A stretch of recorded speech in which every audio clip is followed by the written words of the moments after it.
এই গ্রন্থের রচয়িতা ডক্টর অবকাশ রঞ্জন করকে বইটির জন্য তার ছবি দিতে অনুরোধ করায় চিরমেধাবী কিন্তু চিরলাজুক অধ্যাপক তার প্রিয়তম দার্শনিক সেনেকার ছবি দিতে বলেন। এটি সম্ভবত এক ধরনের আত্মবিলোপ, আবার আত্মপ্রীতি। অবকাশ সমগ্রের পূর্বকথা। ডক্টর অবকাশ রঞ্জন করের বয়স ৬০ বা ৭০ হতে পারে। তিনি খুব লাজুক আর প্রাচীন যুগের মানুষ। দোহারা চেহারা, চোখে চশমা, কদম ছাঁট চুল, পোশাক ঢিলেঢালা, কিন্তু সে বিষয়ে সচেতন। বাল্যকাল কেটেছে বাঁশবেড়িয়া অঞ্চলে, ত্রিবেণীর কাছে, গঙ্গার পারে। কলকাতা বিশ্ববিদ্যালয় থেকে উচ্চতর গণিতের কৃতি ছাত্র। মাত্র ২০ বছর বয়সে অক্সফোর্ডে তাত্ত্বিক পদার্থবিদ্যায় গবেষণা চলাকালীন তিনি উধাও হয়ে যান, আর প্রায় ৪০ বছর বাদে বাঁশবেড়ে প্রত্যাবর্তন।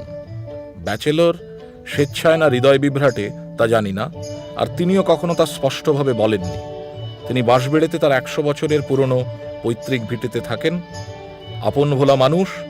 ৭০-এর দশকে লেজার আর মাইক্রোওয়েভে তো অক্সফোর্ডে তার কিছু গবেষণার পেটেন্ট থেকে মাসে পাউন্ড স্টার্লিংয়ে যা রোজগার, তা তার মতো সরল জীবনযাপনকারী লোকের জন্য রাজকীয় মাসোহারা। আমার সঙ্গে গত গ্রীষ্মে তার দেখা হয়েছিল বাঁশবেড়ের গঙ্গা স্নানে। সেই প্রথম আর শেষ দেখা। সেই থেকে পরিচয় ও বন্ধুত্ব। দুপুরে তার প্রায় ২ বিঘের বাড়িতে আম, জাম, কাঁঠাল যোগে সাত্ত্বিক ভোজন। ডক্টর কর তার পোড়ো বাড়িটিকে বলেন উজ্জয়িনীর ধারে কানন ঘেরা বাড়ি, আর তার বাড়ির ছাদ থেকে হংসেশ্বরী মন্দির দেখা যায়। এই অবকাশ সমগ্রের বেশিরভাগ রচনাই শ্রুতিকথন। খুব সম্ভব চিরতরে নিরুদ্দেশের আগে ডক্টর কর তার লিখিত রচনার পাণ্ডুলিপি আমাকে আর শ্রী সুশোভন মুখার্জিকে পাঠিয়েছিলেন। আমার আর ডক্টর করের কাকতালীয়ভাবে ঘটা অসমবয়সী বন্ধুত্ব এই রচনাগুলি প্রকাশে সাহায্য করেছে, কিন্তু সাহিত্য মূল্য বিচারে এই তথ্য একেবারেই অবান্তর। সুরসিক পাঠক আর মহাকাল, এরাই তার রচনার একমাত্র বিচারক। বন্ধুত্ব যেমন দুজন মানুষের মনকে সংযুক্ত করে, যথার্থ সাহিত্য যুগ যুগান্তরের মানুষকে আমাদের হৃদয়ের সামগ্রী করে তোলে। এই ম্যাজিকের চেয়ে শ্রেষ্ঠতম ম্যাজিক বা স্পেশাল এফেক্ট আর নেই। ডক্টর কর যে তার অজস্র ঐশ্বর্যের পরও আমার মতো নগণ্য লোকের সঙ্গে তার বন্ধুত্বকে মূল্যবান মনে করেছেন, এই গ্রন্থ তৈরি করতে তাই আমার সবচেয়ে বড় প্রাপ্তি। আবহমান বাংলা ও বিশ্ব পৃথিবী আর চরাচরের বিচিত্র সম্পর্ককে অর্ঘ্যদানের পর ডক্টর কর আর তার পাঠক পাঠিকাদের কাছে যা অবশিষ্ট রইল তা সাহিত্যের অম্লান উদ্বৃত্ত, আর এই উদ্বৃত্ত মহাকালের ইখতিয়ারের বাইরে।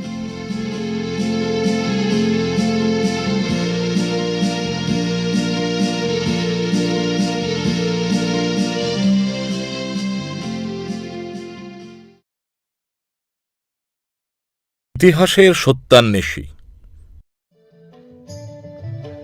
ওহে ভরচাজ, আবার বাংলায় ফিরে এলুম, আর মালুম হচ্ছে যে বর্ষা দেবী লুকোচুরি খেলছেন। উজ্জয়িনীতে ফিরে ছাদে উঠে দেখি চারিদিকে রোদ, চোখ যেন ঝলসে যাচ্ছে। তারপর বিকেলে গঙ্গা স্নানে গেছি, সেই ঘাটে যেখানে তোমার সঙ্গে আমার প্রথম দেখা হয়েছিল। হঠাৎ ছায়া ঘনিয়ে এলো, কালো মেঘ চারিদিকে, দিনেই যেন এক আশ্চর্য আধার। হংসেশ্বরীর মন্দিরের চূড়ো যেন মেঘের মধ্যে ভাসছে, যেন কোনো এক গ্রহান্তরের যান। ভারী অদ্ভুত মানসিক ভাব।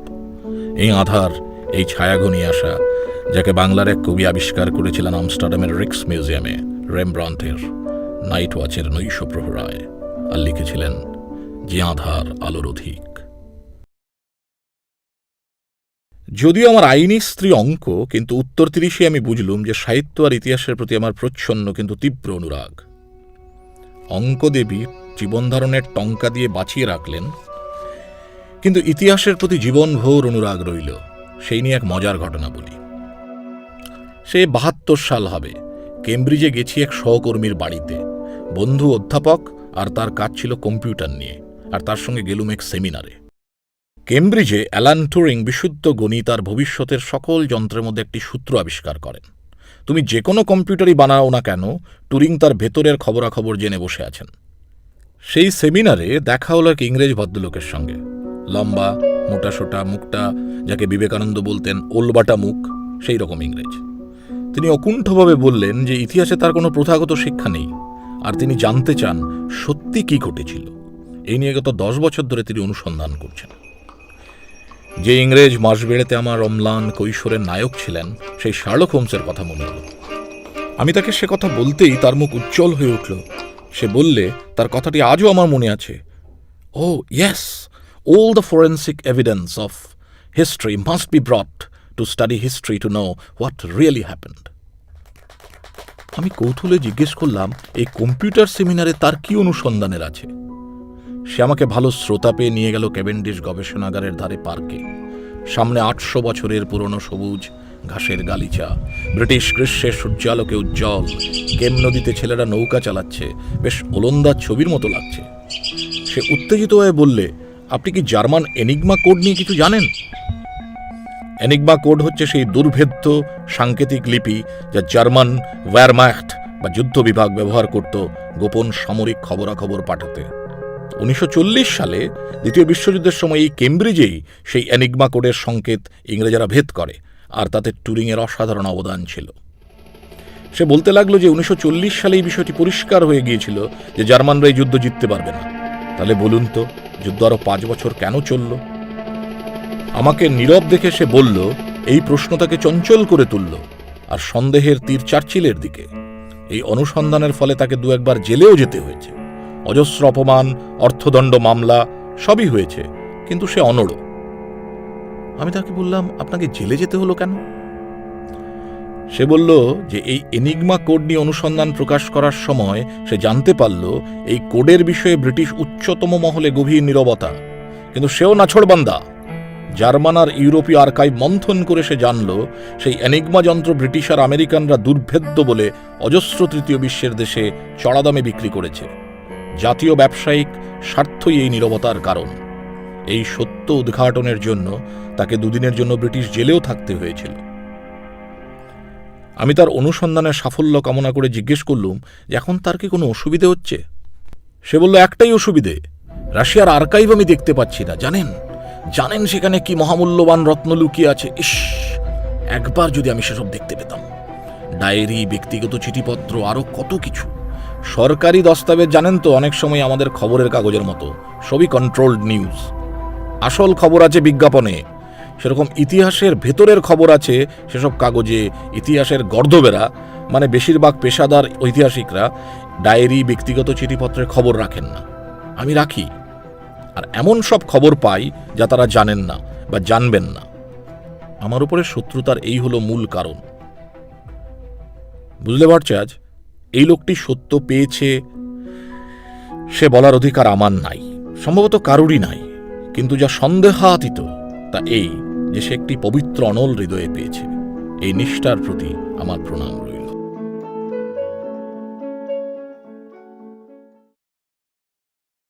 আমি কেন অবিবাহিত? ওহে ভট্টাচ, তুমি সেই যে লিখলে আমার কোনো হৃদয় বিভ্রাটের কারণে আমি অবিবাহিত বা তার জন্য নই, এই অনিশ্চয়তা কাটানোর জন্য এটি লিখতে হচ্ছে। আমার বয়স তখন 24-25। অক্সফোর্ডে আমার মাস্টারমশাই প্রফেসর স্টেইনসবি আমায় পাঠালেন প্যারিসে এক কনফারেন্সে। আগে কখনো প্যারিস যাইনি। কনফারেন্সের পর প্যারিসের রাস্তায় ঘুরছি, চোখ তৃপ্ত কিন্তু মন তৃপ্ত হচ্ছে না। ভাষা যে বুঝি না। তোমরা ভট্টাচ বামুনেরা যেমন চালাকি করে বলতে ঘ্রাণেন অর্ধ ভোজনং, সে নিয়ম কিন্তু মনের ক্ষেত্রে খাটে না। ফরাসি ভাষা না জানায় শাঁজেলিজেতে দাঁড়িয়েই প্রতিজ্ঞা করলাম 1 মাসেই চলনসই ফরাসি শিখব। প্রফেসর স্টেইনসবিকে চিঠি লিখে সংকল্পটি জানালুম, আর মাস্টার মশাই বললেন, সে তো বেশ কথা, পাস্কাল, লাপ্লাস, পুকেয়ার এদের গবেষণা তাদের মাতৃভাষায় পড়তে পারবে, সিদ্ধমস্তু। মাস্টার মশাইকে প্রাচীন স্কটল্যান্ডে বলতো দমিনা, দেবস্বরূপ বা গুরুদেব, মানে যস্য প্রসাদাত ভগবত প্রসাদাত, সেই আর কি। প্রফেসর স্টেইনসবি আজ আর ইহ জগতে নেই। তার কথা ভাবলে এই বুড়ো বয়সে চোখের জল আসে আমার। কি স্নেহই না করতেন ছাত্রদের, সত্যি এরা ভগবত স্বরূপ ছিলেন। তারপর আশ্রয় নিলুম পূবের দিকে গাওলা ইস্ট ট্রেন স্টেশনের কাছে এক পেইং গেস্ট হিসাবে। কাছেই এক ফরাসি ভদ্রলোকের বাড়িতে অল্প দক্ষিণায় ফরাসি শেখা শুরু করলুম। গুরুকৃপা আমার কোষ্ঠীতে আছে, চতুর্থপতি সস্থানে বৃহস্পতি মহাবলবান। লেগে গেলুম ফরাসি শিক্ষায়। গুরু আমার পড়ানোর ধরনের 16 আনা ভট্টাজি মার্কা। ওয়াউজ আর তু বোঝাতে গিয়ে শুরু হলো Roman Gaul, knight Templar, crusade, Egypt, Rousseau, Voltaire, Bastille, ফরাসি বিপ্লব, নেপোলিয়ন, ইমপ্রেশনিজম, পুরো 1000 বছরের ফরাসি ঐতিহ্যকে 4 পেয়ালা কফি সহযোগে মন্থন করা হলো। 14 জুলাই ফরাসি জাতীয় ছুটি, বাস্তিল পতন আর ফরাসি বিপ্লবের শুরু। গুরু তার বাড়িতে রাতে খেতে নেমন্তন্ন করলেন। সেখানে পরিচয় করালেন তার বড় মেয়ে মিশেলের সঙ্গে। সে কলেজে পড়ছে, ভারী মিষ্টি আর সুগন্ধি মেয়ে। আমার দুর্বল ফরাসিতে অল্প কথাবার্তা হলো। সেখানে একটি সুন্দর প্রবাদ শুনলাম, পেটুকেরা তাদের দাঁত দিয়ে নিজেদের কবর খুঁড়ছে। ফরাসি খাদ্য আর গদ্য দুইয়েরই কুলধর্মগত মিতভাষিতা আছে। ফরাসিতে বেশ এগিয়ে চলেছে। আমার ফরাসি পণ্ডিত গুরুমশাই আমার উপরে তুষ্ট। একদিন তার বালক ছেলে আমাকে একটি চিঠি দিল, ফরাসিতে লেখা। দস্তখত থেকে বুঝলুম মিশেল। অনেক কষ্টে পড়ে বুঝলুম আমার যদি অসুবিধা না হয় তাহলে যেন শনিবার বিকেলে মেট্রোপোল কাফেতে তার সঙ্গে দেখা করি। গেলুম দেখা করতে, এমন কিছু নয়, কিন্তু আমি দেখলুম তার সঙ্গে আমার ফরাসি আরো সড়গড় হয়ে উঠেছে। সে তারপর আমাকে সারা প্যারিস ঘুরিয়ে দেখালো। সেইনের কাছে আমার মনে হলো বাঁশবেড়ের গঙ্গার কথা। বহমান জলের প্রতি আমাদের হিন্দুদের একটি অদ্ভুত আকর্ষণ আছে। প্যারিসে দালাক্রোয়ার আঁকা দেবী স্বাধীনতার ছবি দেখেছ তো? মিশেলি আমাকে প্যারিস জানালো ঠিক যেভাবে দেবী স্বাধীনতা ফরাসি প্রজাকে পথ দেখাচ্ছেন। ছবিটির লুভরের একটা প্রিন্ট তোমাকে পাঠালুম। মাসখানেক পর গুরুর কাছ থেকে বিদায় নিলাম। আপন ভোলা মসিয়ে ফিলিপের জন্য সংস্কৃত বাংলার ফরাসি তালাকায় স্তোত্র নিবেদন করলুম। গুরু প্রাণ ভরে আমাকে আশীর্বাদ করলেন। মিশেল তখন সপ্তাহখানেক ধরে প্যারিসের বাইরে, তার সঙ্গে আর দেখা হয়নি। প্রায় 20 বছর পরে আমি তখন লন্ডন মিউজিয়ামের কাছে থাকি আর ছোকরাদের অঙ্ক শেখাই। বাঁধা ধরা গবেষণা চাকুরি অনেক আগেই ছেড়ে দিয়েছি। একদিন এক অদ্ভুত চিঠি এলো। কোন এক মাদাম লুজান আমার সাক্ষাৎ প্রাপ্তি। সাক্ষাতের দিন ঘরে বসে অঙ্ক কষছি, দেখি ফরাসি দূতাবাসের এক গাড়ি আর এক মহিলা আর একটি 12-13 বছরের ছেলে নামছে। ঘরে এনে বসালুম। মহিলা আমাকে খুব মৃদু সুরেলা ফরাসিতে জিজ্ঞেস করলেন, আপনি কি আমাকে চিনতে পারছেন? আমি খালি ভাবছি। তিনি বললেন, প্যারিসের কথা মনে পড়ে? আমি মাথা নাড়ালাম। মিশেল বললেন, আমার স্বামী বর্তমানে লন্ডনের রাজদূত, আরে আমার ছেলে, আমি শুনলাম আপনি লন্ডনে, তাই দেখা করতে এলাম। আপনার নিশ্চয়ই প্যারিসের কথা মনে আছে, 20 বছর আগে। আমি বললাম, নিশ্চয়ই। আমার এই ছোট্ট লন্ডনের ঘরে আজকে সুন্দরী শ্রেষ্ঠা রাজকুলবধূ প্যারিস স্বয়ং। মনে থাকবে না? চিরকাল থাকবে। সেদিন আর অঙ্কের ক্লাস হলো না।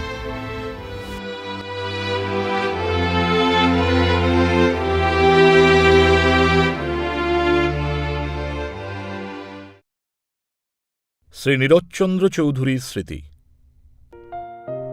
বুঝলে ভট্টাচার্য, যখন অক্সফোর্ডে ছিলুম, এইখানে ফেরার মাস 2 আগে, তখন নীরদবাবুর বাড়িতে একবার সাহস করে দেখা করতে গেলুম।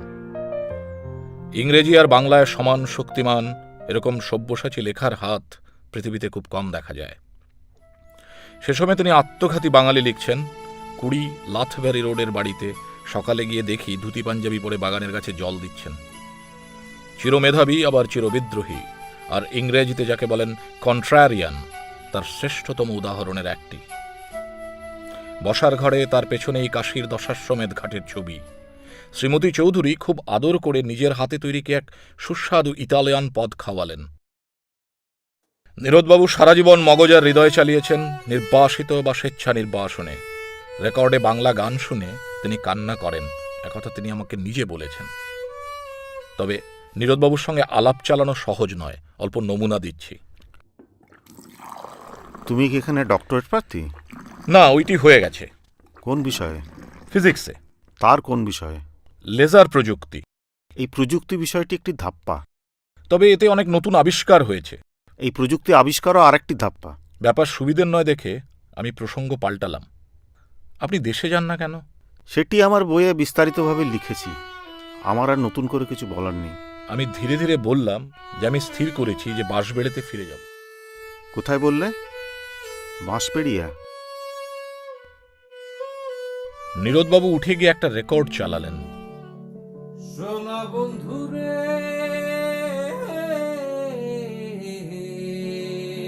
বাংলা গান, চোখ বন্ধ আর ভিজে।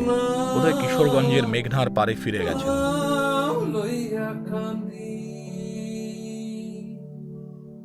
গান শেষ হলো, চোখ খুললেন। স্বগতোক্তির মতো বললেন, কত বছর আগে আমি তখন কলকাতায়। প্রমথ, মানে সবুজপত্রের প্রমথ চৌধুরী, বই পড়া নিয়ে এক সাহিত্য সভায় পাঠ করছিলেন। সে কি ভাষা! ফরাসি দেশে জন্মালে তার মতো গুণীকে মাথার মণি করে রাখত। দেশ তো তাকে চিনতেই পারল না। বিদায় নেবার সময় আবার জিজ্ঞাসা করলেন, সত্যি সত্যি বলছে? মাসবাড়িয়ায় ফিরে যাবে? গঙ্গার পারে পৈতৃক বাড়িতে? আমি মাথা নাড়িয়ে সম্মতি জানালাম। দেখো ভট্টাচ, তুমি তো কলকাতার বাবু আর আমি তো পাড়াগার লোক। নীরোদবাবু আমাদেরই মতো, কিন্তু আমরা কেউ তার মতো নই। যে ব্রিটিশ সাম্রাজ্য নিয়ে তিনি আজীবন চর্চা করলেন প্রজার মতো নয়, নাগরিকের মতো, সেই প্রাচীন ও মহত্তম ইংরেজরা যারা ভারতবর্ষের রাজকার্যে ছিলেন, তারা অবসরে ইংল্যান্ডে ফিরে গিয়ে কখনো ভাবতেন কলকাতার গঙ্গার কথা, দশাশ্বমেধ ঘাটের কথা, আবহাওয়া। নীরোদবাবু অনেকটা যেন সেরকম, অতি প্রাচীন ইংরেজ, আবার সমানভাবে বিশুদ্ধ বাঙালি। ব্রিটিশ সাম্রাজ্য বহুদিন গত, নীরোদবাবুর বাঙালি শরীর গত হয়েছে 20 বছর হলো, কিন্তু তার সব্যসাচী কলমে দুই জগতের যে ছবি ধরা পড়েছে, তার সাম্রাজ্য আর তার অজস্র উপার্জন আর ভ্রান্তির পর ফুরিয়ে যায় না। সাহিত্যের অম্লান উদ্বৃত্ত ডক্টর অবকাশ রঞ্জন কর সকল কালের নির্বাসিত আর স্বেচ্ছা নির্বাসিত বাঙালির প্রতি। সোনা বন্ধুরে,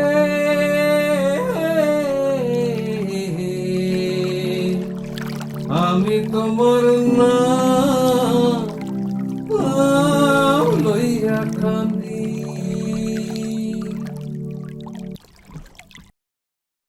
টর্চ, হাতুড়ি আর ভায়োলিন, জার্মানির স্মৃতি।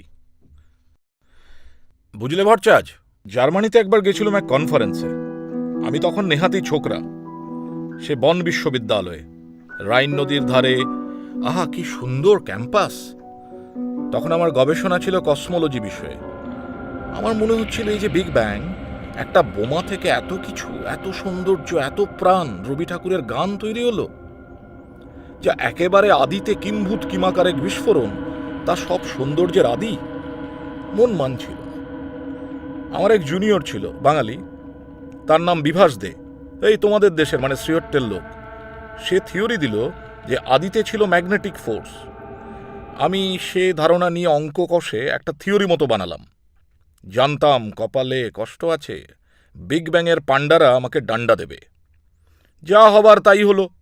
কেউ বললে এটি পাগল থিওরি, কেউ বললে এই ছোকরা আমাদের বিগ ব্যাং মন্দিরকে অপবিত্র করেছে, কেউ বলে আরে আমরা এতদিন চুলদাড়ি পাকিয়ে ফেলেছি ওই মন্দিরে, আরে ছোকরা বলে কি। ভট্টাচ, এটি নতুন কিছু নয়। শোপেনখোড়ো যখন জার্মানিতে দর্শন লিখছেন, তখন তিনি জানতেন যে এরা বউ বাচ্চা ভাইপো সবাইকে নিয়ে তাদের গাধার দর্শন দিয়ে টানছে। কেউ যদি বলে আরে ওইটি গাধা, ঘোড়া নয়, তবে সে কি তা মানবে? সে বলবে আমাদের এটি ঘোড়া, আমরা কোনো যুক্তি দর্শন কিচ্ছু শুনব না, আর তুই অন্ধ। যাই হোক, বিকেলে ঘুরতে ঘুরতে গেলুম বন শহরের বেটোফেন মিউজিয়ামে। জুলাই আগস্ট মাস, দূরে একটা গাছের পাতা উজ্জ্বল হলদে, আর অনেক লোক ঘুরে বেড়াচ্ছে। হঠাৎ মনে হলো কেউ যেন আমাকে ডাকল, যে একটা পাগলাটে বুড়ো আমাকে তার দিকে যেতে বলছে। বুড়ো জার্মান, দশাসই চেহারা, বিশাল কপাল, নীলচে চোখ। সে আমাকে জিজ্ঞেস করলো আমি কি মুস্তফা আলীর দেশের লোক। আমি প্রথমে অবাক, পরে মাথা নাড়লাম। সে আমাকে বলল যে আলী সাহেব আর তার বাবার খুব দোস্তি ছিল, আর তার বাবা ছিলেন ডাক সাইটে জার্মান পত্রিকা সম্পাদক। আলী সাহেবের উল্লেখে যা ভক্তি শ্রদ্ধা ছিল, তাতেই বুঝলুম যে কাইজার থেকে সম্মানটা কম নয়। মনে মনে ভাবলাম, বেহেশতে আলী সাহেব নিশ্চয়ই মুচকি হাসছেন আর বলছেন, ব্রাদার দেখলে তো পিতৃপুরুষের পুঁজি।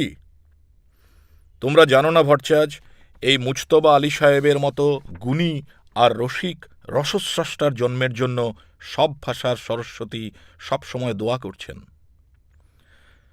বুড়ো আমাকে বললে এক পাত্র বিয়ার হয়ে যাক। হোক। বুড়ো তার ঝোলাটি নিয়ে গেল, আর আমরা বসলুম এক পানশালায়। দুপাত্র পান করে বুড়ো তার ঝোলা থেকে বের করল এক ছোট্ট ভায়োলিন, এক হাতুড়ি, আর খনি শ্রমিকেরা যে মাথায় ছোট আলো পরে সেরকম এক টর্চ। পুরো পাগল লোক মাইরি।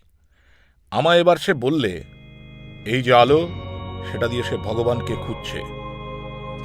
হাতুড়ি হচ্ছে সব প্রযুক্তি, যা দিয়ে বাইরের প্রকৃতিকে সে বশ করবে, আর ভায়োলিন সে তার আত্মাকে শোনায়। আমি বললাম, যদি আজ্ঞা হয় মহারাজ, তাহলে ওই যন্ত্রটি যদি একটু বাজান। মনে মনে বললাম, টর্চের সন্ধানটি আমরা ভারতবর্ষে ভালোই জানি, হাতুড়ি বিষয়ে আমরা হাতুড়ি পিঠেই খেয়েছি বেশি, কিন্তু ভায়োলিনের প্রসাদটি গরমাগরম পাওয়াটা হাত মন্দ নয়। সে কিছু না বলে আমাকে টেনে নিয়ে বাইরে চলে গেল। মিউজিয়ামের কাছে এক পার্কে বসলাম। তারপর সে বাজাতে লাগলো। ভট্টাচ, আমি সঙ্গীতের লোক নই, কোনো তালিম নেই, নেহাত কৌতূহলে বলেছিলাম আর কি। আর সে সুর কিরকম যেন আমার বুকের মধ্যে নারকেলের কোরানির মতো কোরাতে লাগলো। আমার খুব ছোটবেলার কথা মনে হতে লাগলো। মনে হলো সেই ছোটবেলায় গঙ্গার ভোর। আমার যেন কান্না পেতে লাগলো। আমি অদ্ভুত সব শব্দ শুনতে লাগলাম, যে ভায়োলিনের নয়। মনে হলো আমার আরো 10টা ইন্দ্রিয় গজিয়েছে, আর আমার মন সেই ইন্দ্রিয়ের চাপ নিতে পারছে না, শ্বাস বন্ধ হয়ে আসছে। চোখ খুলে দেখি রাত প্রায় 8টা, বেশ আলো আছে, বুড়ো নেই, পার্ক খালি, আর আমার তখন একটা নেশার ভাব। তবে সেটা বিয়ারের নেশা হবে বোধহয়। ডক্টর অবকাশ রঞ্জন কর, জন্নতবাসী সৈয়দ মুজতবা আলী শ্রীচরণেশ্বর।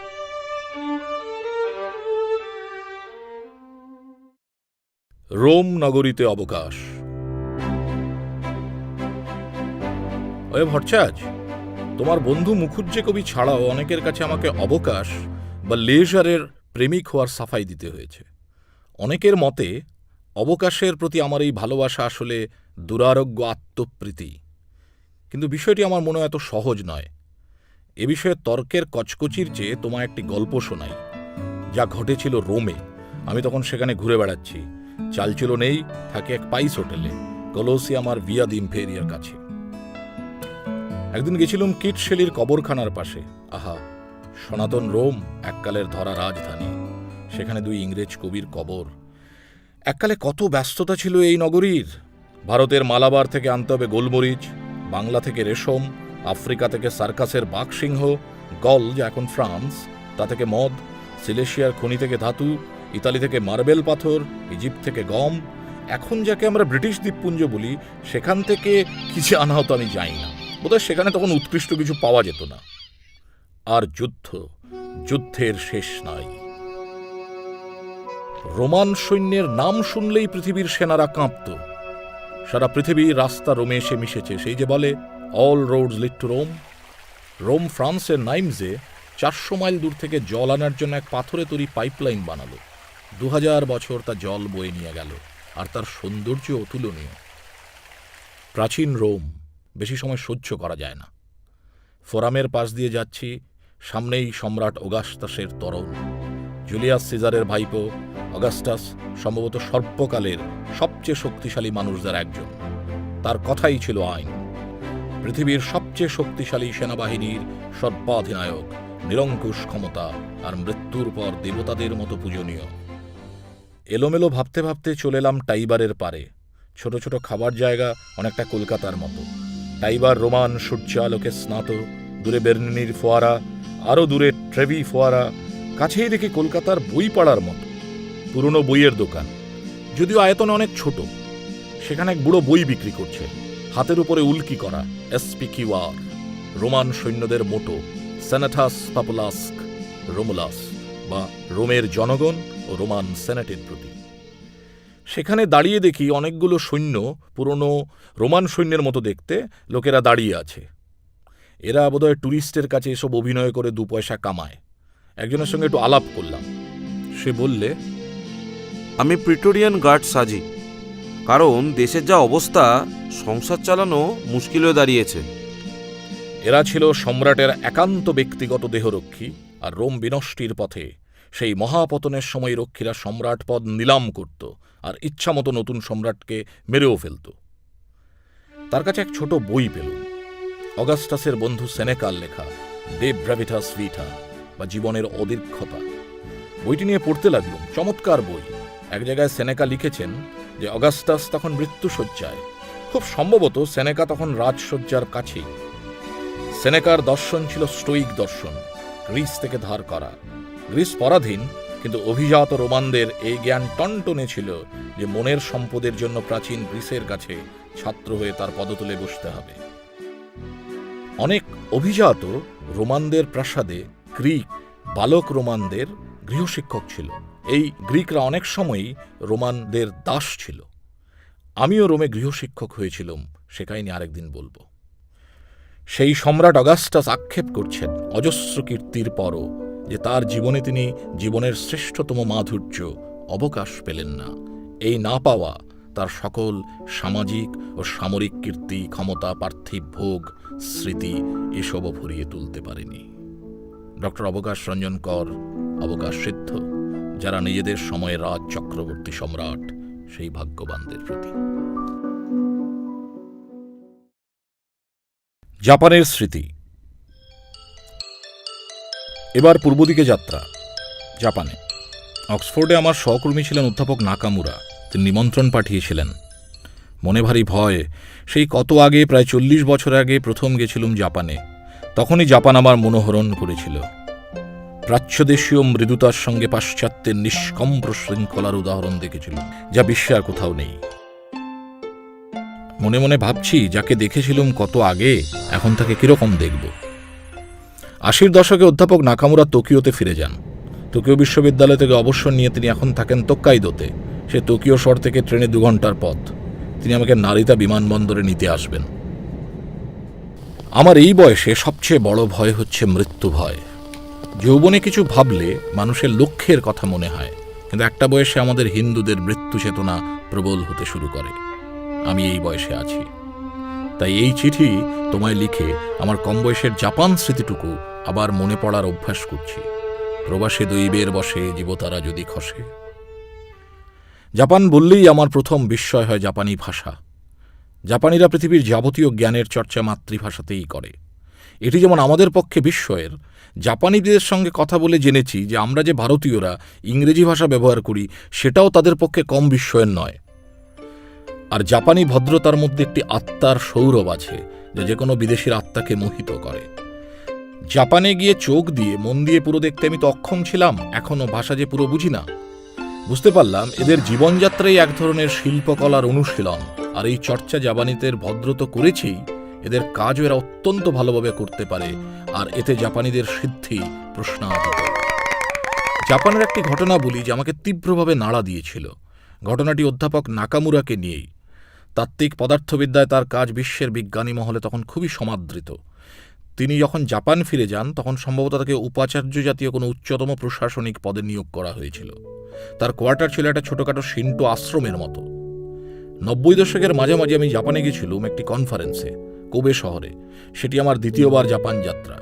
সেখানে অধ্যাপক নাকামুরার সঙ্গে আবার দেখা হলো। তার থেকে কিছু দূরে একটা ছোট রেস্তোরাঁয় খাস জাপানি কায়দায় ডিনার হলো, আর তার সঙ্গে সাকে পান। এই জাপানি পানীয়টির সবচেয়ে বড় গুণ হলো এর মিতাচার। পাত্রটিতে কড়ে আঙুল ডোবে, আর মিতাচারিতাই এর আসল ঐশ্বর্য। কথায় কথায় তিনি জ্বালানেন যে উপাচার্য পদ থেকে তিনি 1 মাসের মধ্যেই ইস্তফা দেন। কারণটি অতি অদ্ভুত, আর আমাদের ভারতীয় বিদ্বানদের জন্য গভীরভাবে প্রণিধানযোগ্য এবং শিক্ষণীয়। প্রশাসনিক পদটিতে কিছুদিন কাজ করার পরেই তিনি উপলব্ধি করলেন যে এই পদে তিনি 2 কুলি হারাবেন। তিনি মাঝারি গোছের একটি প্রশাসক হবেন, আর বিজ্ঞান গবেষণা শ্রীভ্রষ্ট হবে। তিনি ঊর্ধ্বতন কর্তৃপক্ষকে বিষয়টি সরলভাবে লিখে পাঠালেন, আর তার কনিষ্ঠ কিছু সহকর্মীর নাম সুপারিশ করে পাঠালেন, যাতে বিশ্ববিদ্যালয়ের কাজ চালাতে হঠাৎ একটা শূন্যতা না তৈরি হয়। আগে তার অফিসার বাড়ি ছিল হাঁটা পথ, আর তারপর তাকে 2 ঘন্টা এখন ট্রেনে আসতে হয়। প্রাসাদের মতো আবাস ছেড়ে তাকে একটি 2 কামরার ছোট ফ্ল্যাটে থাকতে হয়। আমি জিজ্ঞেস করলাম, এই সিদ্ধান্ত কি আপনাকে আনন্দ দিয়েছিল? এত উচ্চ পদ আপনি ছেড়ে দিলেন? আমার প্রশ্নে প্রবীণ অধ্যাপকের মুখ উজ্জ্বল হয়ে উঠল। তিনি বললেন যে তিনি বালক বয়স থেকে বিজ্ঞানকে ভালোবেসে তার চর্চা করেছেন। এই চর্চাই তার যথেষ্ট পুরস্কার। আর স্বভাবসিদ্ধ মননে তিনি বুঝতে পেরেছিলেন যে একসঙ্গে দক্ষ প্রশাসক আর বিজ্ঞানী হবার বিরল প্রতিভা তার নাই। এটি তার বিনয় নয়, এটি একটি সত্য উপলব্ধি।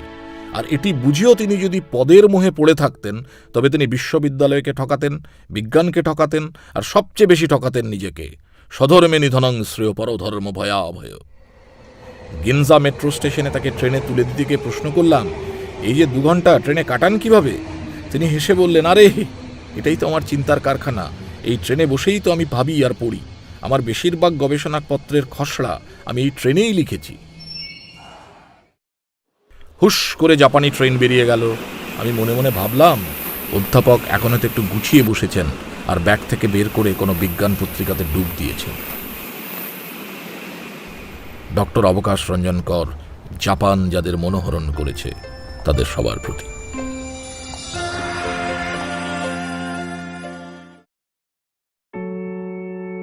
রেখমা দাসের এ মনে। গতকাল শ্রুতিলেখক ডক্টর অবকাশ রঞ্জন করের কাছ থেকে একটি চিঠি পান, একটু আলাদা চিঠি, সম্ভবত শেষ চিঠি, বাঁশবেড়িয়া ডাকঘরের ছাপ মারা। চিঠিটি অবিকল প্রকাশিত হল। শ্রীমান বন্ধুবরোত্তম ভট্টাচার্য, শরৎকাল আসছে, তারপরেই শীত, পাতা ঝরার সময়। আমার যৌবন শরীর প্রতীচ্যের শীতে অভ্যস্ত ছিল, এখন শীতে কিরকম ভয় হয়। আর আরো একটা কথা হলো, আমার নিজেকে যেন শীতের গাছের মতো মনে হয়, আর আরো তীব্রভাবে মনে হয় শারীরিক যৌবনের কথা। মানসিক যৌবন ক্ষণজন্মারাই শুধু শাসন করতে পারেন, বাকিদের সবার বৃদ্ধ বয়স হলদে পাতার মতো, ভেতরেও বাইরেও। এসব ভেবে এবার নোঙর তুলতে হচ্ছে। হে বৃদ্ধ কাণ্ডারি, সময় হল। নিভৃত স্বতন্ত্র আর নিঃসঙ্গ বিদায়ের যে সিদ্ধান্ত আমি নিয়েছি, তাতে আমার মনে মুক্তির একটি নিবিড় আনন্দ হলেও তোমার মতো বন্ধুদের কষ্ট হবে তা আমি জানি। এই চরাচরের সব সম্পর্কের মধ্যে বন্ধুত্বের মতো মহৎ আর স্বার্থগন্ধশূন্য সম্পর্ক আর নেই। মহাপ্রস্থানের যুধিষ্ঠিরের সঙ্গে একটি বান্ধবতুল্য কুকুর, আর হ্যামলেটের শেষ বাণীর ধারক বাহক বন্ধু হোরেশীয়, যার মুখে আমরা শেষ সান্ত্বনাটি পাই। প্রাশিয়ান নিৎসের মতো কড়াপাকের দার্শনিক তার সুপারম্যানকে সাধারণ সব আইন ও নৈতিকতার উপরে রেখেছেন, কিন্তু সেই অতিমানবের একমাত্র নিষেধ, not to betray a friend. আমার জীবনের যারা গুরুস্থানীয় তারা সকলেই মৃত। আমার মতো বয়স্ক লোকের এটি হতে বাধ্য। আমাদের বয়স যত বাড়ে আমাদের নায়করা কমে যেতে থাকেন, কিন্তু গুরুস্থানীয়রা বাড়তে থাকেন। এ মহাকালের এক আশ্চর্য লীলা। আমার বৈষয়িক বিষয় আশয় আমি আগেই মিটিয়েছি। মুখার্জি কবিকে ওছি হিসাবে আলাদা চিঠি লিখেছি। পুজোর পর তোমার কাছে একটি পুরনো টিনের বাক্স পৌঁছবে। আমাকে ফোনে না পেলে বিব্রত হয়ে না। এই মহাবিশ্বের খুব নগণ্য জায়গাতেই আমাদের ফোন পৌঁছয়। মাসবেড়ের যে গঙ্গার ঘাটে তোমার সঙ্গে প্রথম ও শেষ চাক্ষুষ দেখা হয়েছিল, সেই ঘাটে কখনো এলে জলে আমার গন্ধ আর স্পর্শ তুমি পাবে। আমার শেষ প্রার্থনা বলে যদি কিছু থাকে, তাহলে তা হল, হে আমার জীবন, হে আমার মরণ, তোমরা প্রাজ্ঞ হও। অশেষ শুভেচ্ছা সহ ও আবহমান প্রীতিকামনায় অবকাশ রঞ্জন কর।